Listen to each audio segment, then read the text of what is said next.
সাগরদিঘিতে সেতুর জলে তলিয়ে বিপাকে পড়ুয়ারা, প্রাণের ঝুঁকি নিয়ে যাতায়াত। বর্ষা নামতেই মুর্শিদাবাদের সাগরদিঘিতে চরম বিপত্তি। খালের ওপর তৈরি একটি অস্থায়ী ভগ্নদশার সেতু জলে তলিয়ে যাওয়ায় চরম দুর্ভোগের মুখে পড়েছেন স্থানীয় বাসিন্দারা। জীবনের ঝুঁকি নিয়ে পারাপার করছে খুদে স্কুল পড়ুয়ারা।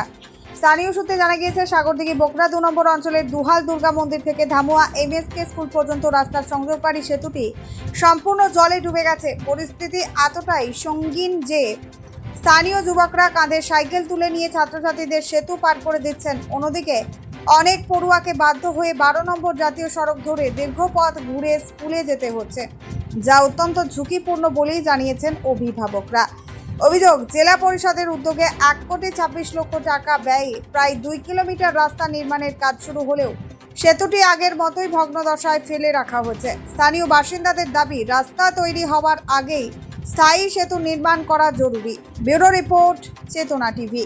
কি করলেন আজকে? ছাত্ররা যেতে পারছে না, একটু পার করে দিতে হলো, তার সাথে কোনো উপায় নেই। এইভাবেই পার করে দেন নাকি? এইভাবে প্রায় পার করতে হয়, না তো এটা অ্যাক্সিডেন্ট ঘটে যাবে। ঘটে যাবে তো। কিছু এই দিক দিয়ে স্কুলে ছাত্রছাত্রীরা যাতায়াত করে। হ্যাঁ, আচ্ছা আচ্ছা। এই যে ছাত্ররা পাকা পাকা যাচ্ছে, কত একটা অ্যাক্সিডেন্টের ভয় থাকে ছাত্রছাত্রীদের। এই দিকের ভয়ের জন্য দূর দূরান্ত দিয়ে যাচ্ছে, দূর দিয়ে ঘুরে যাচ্ছে। অ্যাক্সিডেন্টের ভয় আছে, অ্যাক্সিডেন্টের একটা ভয় আছে। আচ্ছা, রাস্তা দরকার। আগে ব্রিজ দরকার, ব্রিজ না হলে যাতায়াত করতে হবে, রাস্তা যত চকচিকা হোক। এখানে তো প্রায় 300-400 মানুষ যাতায়াত করে এই দিক দিয়ে। হাজার হাজার মানুষ যাতায়াত করে ভালো থাকলে। তাহলে আজকে যে জল, কালকে রাত্রে জল হয়েছে, হ্যাঁ, তাই তো ভেঙে যাবে মনে হয় এটা। ভেঙে যাবে, আর থাকবে না এইদিকে। তাহলে মানুষ কোন দিক দিয়ে আসবে? এসে ঘুরে যেতে হবে main road, main road Ratanpur হয়ে। আচ্ছা, মানে অনেকটা দূর ঘুরে যেতে হবে। কি চাইছেন আপনারা? চাইছি যাতে ব্রিজটা হয়, রাস্তাটা ভালো হয়, সেটাই চাইছি। আপনার নাম? আমার নাম বসন্ত কুমার মণ্ডল, গ্রাম ডাঙ্গাপাড়া। ঠিক আছে। এখন বর্তমানে ভালোই ছাপিন জল যাচ্ছে। হ্যাঁ, সিপিএম আমলে হয়েছিল। হ্যাঁ, যাতে গ্রামের দিকে জল যায় সেই ব্যবস্থা করে গেছে, এটাই দেখছি। আচ্ছা, আমরা পার হচ্ছি। এই যে ড্রেন, মানে এখানে ব্রিজ নির্মাণ হচ্ছে না, হচ্ছে তো নতুন রাস্তা হচ্ছে, এতে কি খুশি আপনারা? না না, ব্রিজ না হলে কি রাস্তা হয়? অনেক খুশি করে দিয়ে গেছে তো।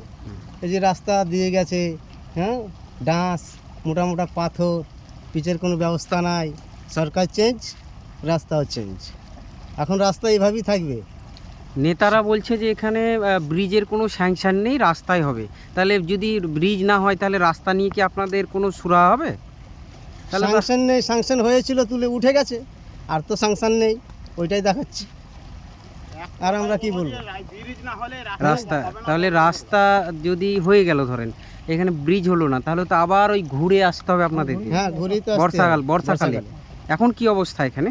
এখনকার অবস্থা খুব খারাপ, যাতায়াত হবে না, মনে হয় বিকেল নাগাদ ভেঙে যেতে পারে। ভেঙে যাবে। কোথা থেকে আসছেন আপনি? আমি ডাঙ্গাপাড়া থেকে আসছি।